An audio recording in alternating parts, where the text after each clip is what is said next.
بسم اللہ الرحمن الرحیم۔ السلام علیکم دوستو، امید کرتا ہوں آپ سب خیریت سے ہوں گے۔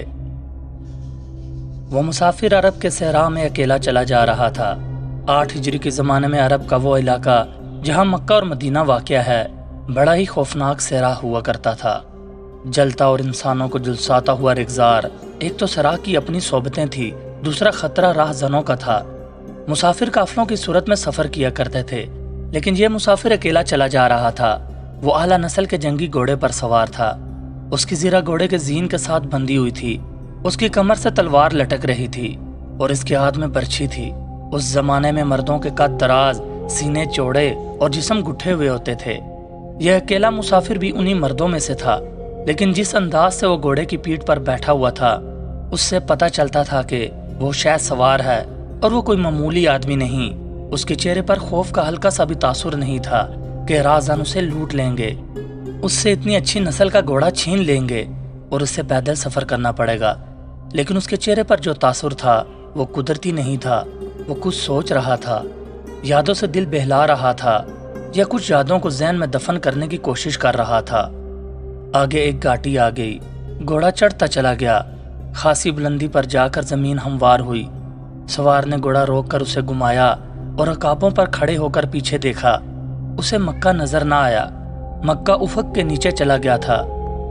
ابو سلمان، اسے جیسے آواز سنائی دی ہو، اب پیچھے نہ دیکھو، مکہ کو ذہن سے اتار دو، تم مرد میدان ہو، اپنے آپ کو 2 حصوں میں نہ کٹنے دو، اپنے فیصلے پر قائم رہو، تمہاری منزل مدینہ ہے۔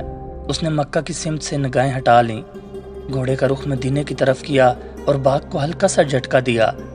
گھوڑا اپنے سوار کے اشارے سمجھتا تھا، نپی تلی چال چل پڑا۔ سوار کی عمر 43 برس تھی، لیکن وہ اپنی عمر سے جوان لگتا تھا۔ سلیمان اس کے بیٹے کا نام تھا، اس کے باپ کا نام الولید تھا، لیکن سوار نے خالد بن ولید کے بجائے ابو سلمان کہلانا زیادہ پسند کیا۔ اسے معلوم نہ تھا کہ تاریخ اسے خالد بن ولید کے نام سے یاد رکھے گی اور یہ نام اسلام کی عسکری روایات اور جذبے کا دوسرا نام بن جائے گا۔ مگر 43 برس کی عمر میں جب خالد مدینے کی طرف جا رہا تھا اس وقت وہ مسلمان نہیں تھا۔ چھوٹی چھوٹی جھڑپوں کے علاوہ وہ مسلمانوں کے خلاف 2 بڑی جنگ احد اور جنگ خندق لڑ چکا تھا۔ جب رسول کریم صلی اللہ علیہ وآلہ وسلم پر 610 عیسوی بروز سموار پہلی وحی نازل ہوئی، اس وقت خالد کی عمر 24 سال تھی۔ اس وقت تک وہ اپنے قبیلے بنو مخزوم کی عسکری قوت کا قائد بن چکا تھا۔ بنو مخزوم کا شمار قریش کے چند ایک معزز خاندانوں میں ہوتا تھا۔ قریش کے عسکری امور اسی خاندان کے سپرد تھے۔ قریش خالد کے باپ الولید کے احکام اور فیصلے مانتا تھا۔ 24 برس کی عمر میں یہ حیثیت خالد کو بھی حاصل ہو گئی تھی، مگر اس حیثیت کو ٹھکرا کر خالد ابو سلمان مدینے کو جا رہا تھا۔ کبھی وہ محسوس کرتا جیسے اس کی ذات سے کوئی قوت اسے پیچھے کو گھسیٹ رہی ہے۔ جب وہ اس قوت کے اثر کو محسوس کرتا تو اس کی گردن پیچھے کو مڑ جاتی، لیکن اس کی اپنی ذات سے ایک آواز اٹھتی، آگے دیکھو خالد، تو ولید کا بیٹا تو ہے لیکن وہ مر گیا ہے، اب تو سلیمان کا باپ ہے، وہ زندہ ہے۔ اس کے ذہن میں 2 نام اٹک گئے، محمد رسول اللہ صلی اللہ علیہ وآلہ وسلم جو ایک نیا دین لے کر آئے تھے، اور الولید جو خالد کا باپ اور محمد صلی اللہ علیہ وآلہ وسلم اور آپ کے نئے دین کا بہت بڑا دشمن تھا۔ باپ یہ دشمنی ورثے کے طور پر خالد کے حوالے کر کے دنیا سے اٹھ گیا تھا۔ خالد کی گھوڑے نے پانی کی مشق پر اپنے آپ ہی رخ بدل لیا تھا۔ خالد نے ادھر دیکھا، اسے گول دائرے میں کھجوروں کے درخت اور سیراک کی جھاڑی نما درخت نظر آئے۔ گھوڑا ادھر ہی جا رہا تھا۔ نخلستان میں داخل ہو کر خالد گھوڑے سے کود گیا۔ امامہ اتار کر وہ پانی کے کنارے 2 زانوں ہو گیا۔ اس نے پانی چلو بھر بھر کر اپنے سر پر ڈالا اور 2-4 چھینٹے منہ پر پھینکے۔ اس کا گھوڑا پانی پی رہا تھا۔ خالد نے اس چشمے سے پانی پیا جو صرف انسانوں کے استعمال کے لیے تھا۔ یہ ایک چھوٹا سا جنگل تھا۔ خالد نے گھوڑے کی زین اتاری اور زین کے ساتھ بندھی ہوئی چھوٹی سی ایک دری کھول کر جھاڑی نما درختوں کی جھنڈ تلے بچھائی اور لیٹ گیا۔ وہ تھک گیا تھا، تھوڑی دیر کے لیے سو جانا چاہتا تھا، مگر اس کے ذہن میں یادوں کا جو قافلہ چل پڑا تھا وہ اسے سونے نہیں دے رہا تھا۔ اسے 7 سال پہلے کا ایک دن یاد آیا جب اس کے عزیزوں نے محمد صلی اللہ علیہ وآلہ وسلم کو قتل کرنے کا منصوبہ بنایا تھا۔ اس منصوبے میں خالد کا باپ الولید پیش تھا۔ وہ ستمبر 622 عیسوی کی ایک رات تھی۔ قریش نے رسول خدا صلی اللہ علیہ وآلہ وسلم کو سوتے میں قتل کرنے کے لیے ایسے آدمی چنے تھے جو انسانوں کے روپ میں وحشی اور درندے تھے۔ خالد قریش کے سرکردہ خاندان کا جوان تھا۔ اس وقت اس کی عمر 27 سال تھی۔ وہ حضور صلی اللہ علیہ وآلہ وسلم کے قتل کی سازش میں شریک تھا، لیکن وہ قتل کے لیے جانے والوں کے گروہ میں شامل نہیں تھا۔ اسے 7 سال پہلے کی وہ رات گزرے ہوئے کل کی طرح یاد تھی۔ وہ اس قتل پر خوش بھی تھا اور ناخوش بھی۔ خوش اس لیے کہ اس کے اپنے قبیلے کے ایک ہی آدمی نے اس کے مذہب کو جو بت پرستی تھی باطل کہہ دیا اور اپنے آپ کو خدا کا پیغمبر کہہ دیا۔ ایسے دشمن کے قتل پر خوش ہونا فطری بات ہے، اور وہ ناخوش اس لیے تھا کہ وہ اپنے دشمن کو للکار کر آمنے سامنے کی لڑائی لڑنے کا قائل تھا۔ اس نے سوئے ہوئے دشمن کو قتل کرنے کے کبھی سوچی ہی نہ تھی۔ بہرحال اس نے اس سازش کی مخالفت نہیں کی، لیکن قتل کی رات جب قاتل رسول خدا کو مقررہ وقت پر قتل کرنے گئے تو آپ صلی اللہ علیہ وآلہ وسلم کا مکان خالی تھا۔ وہاں گھر کا سامان بھی نہیں تھا، نہ آپ صلی اللہ علیہ وآلہ وسلم کا گھوڑا تھا، نہ اونٹنی۔ قریش اس امید پر سوئے ہوئے تھے کہ صبح انہیں خوشخبری ملے گی کہ ان کے مذہب کو جھٹلانے اور انہیں اپنے نئے مذہب کی طرف بلانے والا قتل ہو گیا ہے۔ مگر صبح وہ ایک دوسرے کو مایوسی کے عالم میں دیکھ رہے تھے۔ پھر وہ سرگوشیوں میں ایک دوسرے سے پوچھنے لگے، محمد صلی اللہ علیہ وآلہ وسلم کہاں گئے؟ رسول خدا صلی اللہ علیہ وآلہ وسلم قتل کے وقت سے بہت پہلے اپنے قتل کی سازش سے آگاہ ہو کر مدینہ کو ہجرت کر گئے تھے۔ صبح تک آپ صلی اللہ علیہ وآلہ وسلم بہت دور نکل چکے تھے۔ خالد کے ذہن سے یادیں پھوٹتی چلی آ رہی تھی۔ ذہن پیچھے ہی پیچھے ہٹتے ہٹتے 16 برس دور جا نکلا۔ 613 عیسوی کی ایک شام رسول کریم صلی اللہ علیہ وآلہ وسلم نے قریش کے چند ایک سرکردہ افراد کو اپنے ہاں کھانے پر مدعو کیا۔ کھانے کے بعد رسول کریم صلی اللہ علیہ وآلہ وسلم نے اپنے مہمانوں سے کہا، اے بنی مطلب، میں تمہارے سامنے جو تحفہ پیش کرنے لگا ہوں وہ عرب کا کوئی اور شخص پیش نہیں کر سکتا، اس لیے کہ اللہ نے مجھے منتخب کیا ہے۔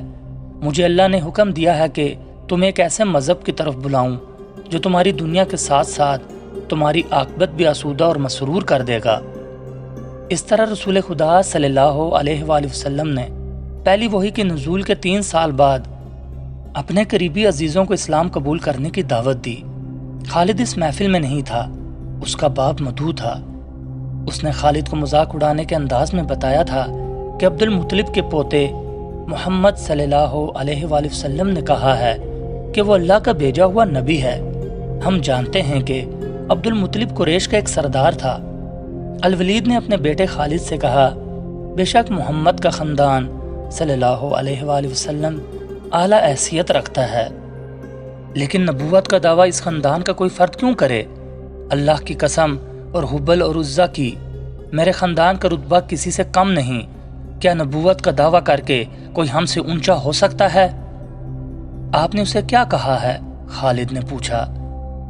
پہلے تو ہم چپ ہو گئے، پھر ہم سب ہنس پڑے، الولید نے کہا۔ لیکن محمد صلی اللہ علیہ وآلہ وسلم کے چچا زاد بھائی علی نے محمد کی نبوت کو قبول کر لیا ہے۔ خالد اپنے باپ کی طنزیہ ہنسی کو بھولا نہیں تھا۔ خالد کو 629 عیسوی کے ایک روز مکہ اور مدینہ کے راستے میں ایک نخلستان میں لیٹے ہوئے وہ وقت یاد آ رہا تھا۔ رسول اللہ صلی اللہ علیہ وآلہ وسلم جن کی نبوت کو قریش کے سردار قبول نہیں کر رہے تھے، اس نبوت کو لوگ قبول کرتے جا رہے تھے۔ ان میں اکثریت نوجوانوں کی تھی۔ بعض مفلس لوگوں نے بھی اسلام قبول کر لیا۔ اس سے نبی کریم صلی اللہ علیہ وآلہ وسلم کے حوصلے میں جان آ گئی اور آپ صلی اللہ علیہ وآلہ وسلم نے اسلام کی تبلیغ تیز کر دی۔ آپ صلی اللہ علیہ وآلہ وسلم بت پرستی کے خلاف تھے۔ مسلمان ان 360 بتوں کا مذاق اڑاتے تھے جو کعبہ کے اندر اور باہر رکھے ہوئے تھے۔ طلوع اسلام سے پہلے عرب ایک خدا کو مانتے تھے اور پوجتے ان بتوں کو تھے، اور انہیں اللہ کے بیٹے اور بیٹیاں مانتے تھے۔ وہ ہر بات میں اللہ کی قسم کھاتے تھے۔ قریش نے دیکھا کہ محمد صلی اللہ علیہ وآلہ وسلم کہ جس کے دین کا انہوں نے مذاق اڑایا تھا وہ مقبول ہوتا جا رہا ہے، تو انہوں نے آپ صلی اللہ علیہ وآلہ وسلم کی تبلیغی سرگرمیوں کے خلاف محاذ بنا لیا اور مسلمانوں کا جینا حرام کر دیا۔ خالد کو یاد آ رہا تھا کہ اس نے اللہ کے رسول صلی اللہ علیہ وآلہ وسلم کو گلیوں اور بازاروں میں لوگوں کو اکٹھا کر کے انہیں اسلام قبول کرنے کی دعوت دیتے اور بتاتے دیکھا تھا کہ بت انہیں نہ فائدہ دے سکتے ہیں نہ نقصان۔ عبادت کے لائق صرف اللہ ہے جو وحدہ لا شریک ہے۔ رسول خدا صلی اللہ علیہ وآلہ وسلم کی مخالفت کے قائد قریش کے 4 سردار تھے۔ ایک تو خالد کا باپ الولید تھا، دوسرا نبی کریم صلی اللہ علیہ وآلہ وسلم کا اپنا چچا ابو لہب تھا، تیسرا ابو سفیان اور چوتھا ابو الحکم تھا جو خالد کا چچا زاد بھائی تھا۔ مسلمانوں پر سب سے زیادہ ظلم و تشدد اسی شخص نے کیا تھا۔ وہ جہالت کی حد تک کینہ پرور اور مسلم کش تھا، اس لیے مسلمان اسے ابو جہل کہنے لگے تھے۔ یہ نام اتنا عام ہوا کہ لوگ جیسے اس کا اصل نام بھول ہی گئے ہوں۔ تاریخ نے بھی اس پستہ قد، بینگے اور لوہے کی طرح مضبوط آدمی کو ابو جہل کے نام سے ہی یاد رکھا ہے۔ خالد کو یہ یادیں پریشان کرنے لگیں، شاید شرمسار بھی۔ قریش کے لوگوں نے رسول خدا صلی اللہ علیہ وآلہ وسلم کے گھر میں کئی بار غلاظت پھینکی تھی۔ جہاں کوئی مسلمان اسلام کی تبلیغ کر رہا ہوتا وہاں قریش کے آدمی جا پہنچتے اور ہلڑ مچاتے تھے۔ بد اخلاق اور دھتکارے ہوئے آدمیوں کو رسول خدا صلی اللہ علیہ وآلہ وسلم کو پریشان کرتے رہنے کے کام پر لگا دیا گیا تھا۔ خالد کو یہ اطمینان ضرور تھا کہ اس کے باپ نے محمد صلی اللہ علیہ وآلہ وسلم کے خلاف ایسی کوئی گھٹیا حرکت نہیں کی تھی۔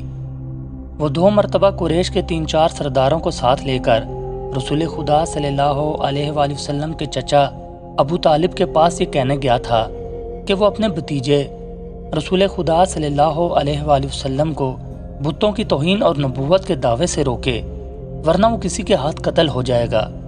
ابو طالب نے ان لوگوں کو 2 مرتبہ ٹال دیا تھا۔ خالد کو اپنے باپ کی بہت بڑی قربانی یاد آئی۔ عمارہ خالد کا بھائی تھا۔